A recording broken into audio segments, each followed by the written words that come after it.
வணக்கம். இந்தியாவில் நோபல் பரிசு பெற்றவர்கள் என்ற ஒரு பட்டியல் போட்டோம்னா அதில் 1913ஆம் ஆண்டு இலக்கியத்திற்கான நோபல் பரிசை பெற்றவர் நம்முடைய தேசிய கீதத்தை எழுதிய கவிஞர் ரவீந்திரநாத் தாகூர் அவர்கள் என்பது நாம் அறிந்த ஒன்று.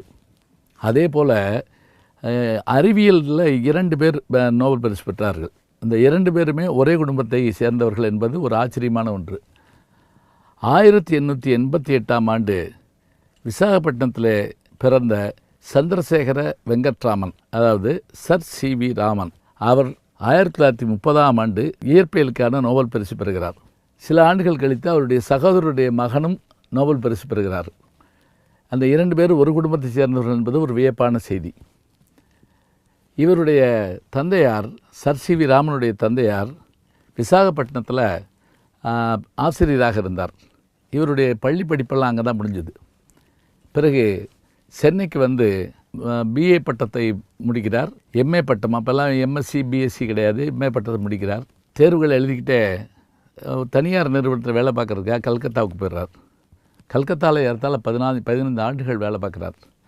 அங்கே இருந்தப்போ தான் ஒரு தடவை ட்ராம் வண்டியில் போயிட்டு இருந்தப்போ அந்த பல்கலைக்கழகத்தில் லண்டன் அறிவியல் கழகத்தில் உதவித்தொகையோடு பயில்வதற்கான விண்ணப்ப தேதி இன்று கடைசி என்ற வார்த்தையை பார்த்தாராம். ஓடுற ட்ராம்லேருந்து குதித்து ஓடி போய் அந்த விண்ணப்ப படிவத்தை கொடுத்து பிறகு அதில் தேர்ந்தெடுக்கப்பட்டு அவர் போய் சேர்ந்தார்னு பார்க்குறோம். சந்தர்ப்பத்தை பயன்படுத்துறது எவ்வளோ முக்கியம் இருக்குது ஒரு எடுத்துக்காட்டு. அப்படி என்ன இவர் கண்டுபிடிச்சாருன்னு கேட்டிங்கன்னா, வானம் ஏன் நீல நிறமாக இருக்கிறது, கடல் ஏன் நீல நிறமாக இருக்கிறது, ஒளி சிதறல் எப்படி ஏற்படுகிறது, அப்படி ஒளிச்சிதறல் ஏற்படுகிற போது அவற்றுடைய நீள அளவுகள் என்ன என்பதைத்தான் இவர் கண்டுபிடிக்கிறார். இவருடைய கண்டுபிடிப்பான அந்த கட்டுரை வெளியான நாள் February 28. அதனால்தான் இந்தியன் சயின்ஸ் டே, அதாவது இந்திய அறிவியல் தினம் என்று அதனை நாம் கொண்டாடுகின்றோம். நோபல் பரிசு பெற்ற அந்த தொகையோடு பெங்களூரில் வந்து குடியேறாரு.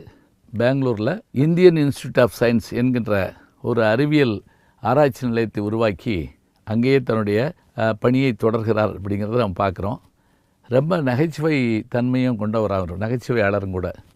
ஒரு முறை ஒரு மேடையில் இருந்தபோது ஒருத்தர் எந்திரிச்சு ஒரு மருத்துவர் சொன்னாராம், எப்படி, நான் யாரையும் நோயால் சாக விட மாட்டேன்.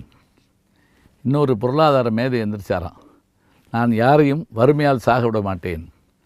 உடனே சர் சி.வி. ராமன் எந்திரிச்சு பேசுகிறப்ப, ஐயோ நான் எப்படி சாக போகிறேன்னு எனக்கு தெரியலையே அப்படின்னாராம். சர் என்பது இவருக்கு கிடைத்த பட்டம்.